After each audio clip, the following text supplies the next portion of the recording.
Hello, my friends, and welcome back. Thank you very much for being with me again today. I found two very interesting and revealing articles that I thought I should share with you. Not only sharing the articles with you, but shed some light on what's going on with Mr. Imran Khan, the former Prime Minister of Pakistan, who was sentenced to a long time in prison. He will die in prison. And why did I pick this article regarding Imran Khan, whom I like, is because that could have been Trump. Imran Khan did not sign certain papers, and I have some gut feelings and suspicions that Mr. Trump agreed with not the swamp, with the marsh, to do the same thing these guys told the other baboon, which was Biden. That's one. The other one, according to the new Voice of Ukraine, probably they're citing Russians' Peskov, the Kremlin's spokesman. Kremlin says Trump should call Putin first. What do you think? I think that's accurate. You started that. You have to come and now. You did not hang me. Now you gotta come on your knees. And I'm ready. Zip it down. All right, let's start with the second one. Kremlin says Trump should call Putin first. This is from a day ago, which was on the 16th of January 2025. Ushakov made the comment in an interview with Russian propagandist Pavel Zarubin. Ushakov, I thought it was Peskov. He claims that usually a president or head of government who comes into power makes the first call after he gets congratulated by the other guy. According to Ushakov, the Kremlin is not, and I'm quoting, holding its breath to negotiate with Trump about ending the war in Ukraine. However, they hope that eventually some signals from Washington will be received. Ushakov claims the Russian authorities are supposedly ready to listen to suitable proposals and respond constructively. According to him, the future White House administration has not yet contacted the Kremlin regarding preparations for a meeting between Trump and Putin. In the Kiev review, the initial discussions are expected to happen behind closed door at the administrative level, after which they will decide on the subsequent development of dialogue, including a possible top-level conversation. On January 9th, President-elect Trump announced that Putin wants to meet him, and the organization of the talks has already begun. All right, so this is the first one.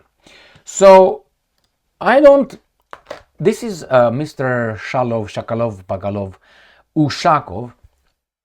I don't like what you said. Well, you may ignore that, but I tell you why. That's not how you talk. This is how you talk as a strong and respectable country that you aspire to be. Through United States' decisions in NATO, and the expansion of NATO under the United States' push, you broke a gentleman agreement that was made in 1991 by you and your Secretary of State, James Baker, and you advanced towards our borders. You, with the help of your agencies, tried and successfully overthrew a government of Viktor Yanukovych, which was a legal government. It was democratically elected government of Ukraine. And then you brought military installation and trainers in Ukraine to our border, and you told the baboons over there that they would be part of NATO next. Well, we said back off. We tried to discuss with you in 2021, October, November, December, and January 2022, a solution that you guys, leave Ukraine as it is and we have to negotiate. And you guys said, beat it out. Therefore, we, in self-defense, as our brothers in Israel, invaded. And we said 4 goals: denazification, demilitarization, no NATO, and the recognition of Donbas, Crimea as Russian territories. So, since you got us out of the bed to straighten things out because you got into Ukraine, Now we are winning and you have been losing for 3 years. So no, you were the originator of this garbage. You have to come first and apologize publicly. Not in, hey, you know what, I'm sorry I called you an asshole in front of everybody. No, you come in front of everybody and say, no, we try to apologize or not even apologize. Say, you know what, we're open with dialogue with Russians and make things right. That's how you talk. What's your name? Ushakov. Not, because that's the protocol to usually they call. What are you talking about? You're a weasel. You go and tell them, no, you started it, you ended it the way we want it. Why? Because we have the upper hand. You were not able to destroy us for 3 years in active war in Ukraine. That's it. Call me, I don't talk to you. Unless you call me, and the first thing I want to hear from you when you call me is, I'm sorry. And then I said, okay, let's talk. Until then, off. But they don't talk like that. They're more diplomatic, or that's a weasel way. No, he went to a different interpretation of why Trump should call Putin first. These guys need to be tougher, to act tougher, the Russians. They don't. They, up to about a year ago, the Russians, Putin and Lavrov, were calling the Western countries some partners. These guys tried to put a Gaddafi on Putin, and we're still calling the Americans and the Europeans partners. Partners in what exactly? In the guillotine? You're the guy pulling down the guillotine and the guy being over there stuck in? Are we partners or something? No. You have to get over, and I'm going to say it, your inferiority complex. That's what it is. And that's for the Romanians as well. Your inferiority complex that was stuck in your head by the guys in charge of you for so many years that somehow those guys are better than you. Well, maybe they were. But hey, if you don't respect yourself, nobody will respect you. All right, fuck it. Let's go to the next one. Here, this is what Trump could have had. I think Imran Khan jailed for 14 years. The former Pakistani Prime Minister has been sentenced in landmark graft case related to a real estate scheme. Go in Romanian politics and see what's going over there with real estate. Former Pakistani Prime Minister Imran Khan and his wife Bashra Bibi have been convicted in a 190 million pound, $232 million land corruption case involving the Al Qadir Trust, local media report on Friday. All right, Khan and Bibi have also been fined $3,600 and that's nothing. The former Pakistani Prime Minister has denied the charges, calling them politically motivated. Before the verdict, Khan said the case lacked evidence that would embarrass the authorities. And I'm quoting, my sentencing is being sought in a case whether neither have I derived a single penny of personal gain, nor has the government suffered a single penny of financial loss. All right, bad verdict. What do you think?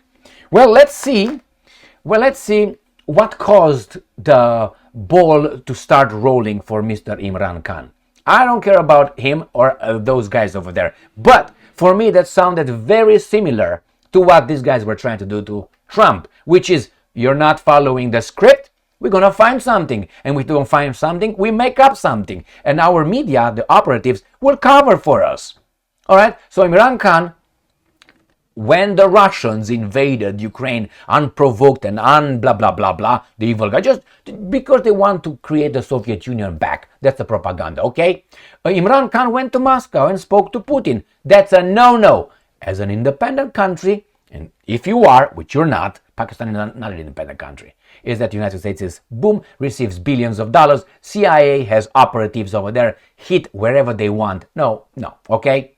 I don't even know if they have the nuclear weapons under their control or the Americans have a say in that. I even don't know that. But nevertheless, they lost their balls, it seems like. So Imran Khan said, no, I'm going to continue to buy Russian oil and gas because it's cheaper. My population, my people will benefit. No, actually you're supporting the war machine of Putin with doing that. And what happened? In about not even a month, the parliament in Pakistan, they said, let's give a vote of no confidence to Prime Minister Imran Khan. And it passed. Imran Khan stated it was at the orders of Al Capone. Al Capone said,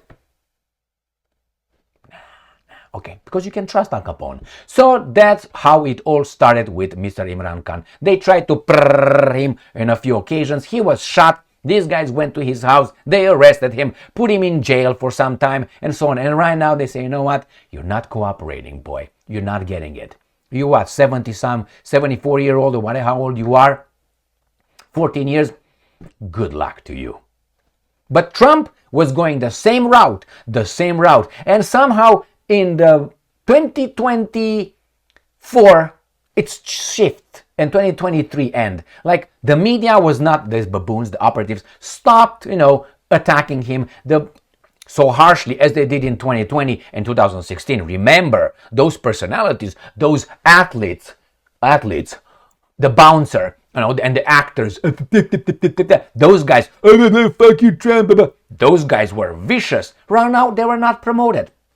Remember, we have Black Lives Matter and all these mostly peaceful protests during those elections. Remember in 2020? Remember those things? Nothing. They were zipped. Why? I think Trump looked at Imran Khan and said, you go, boy. I'm going to be the president here. President selected and then put in front of us to elect through, as I always say, our, how do you call those?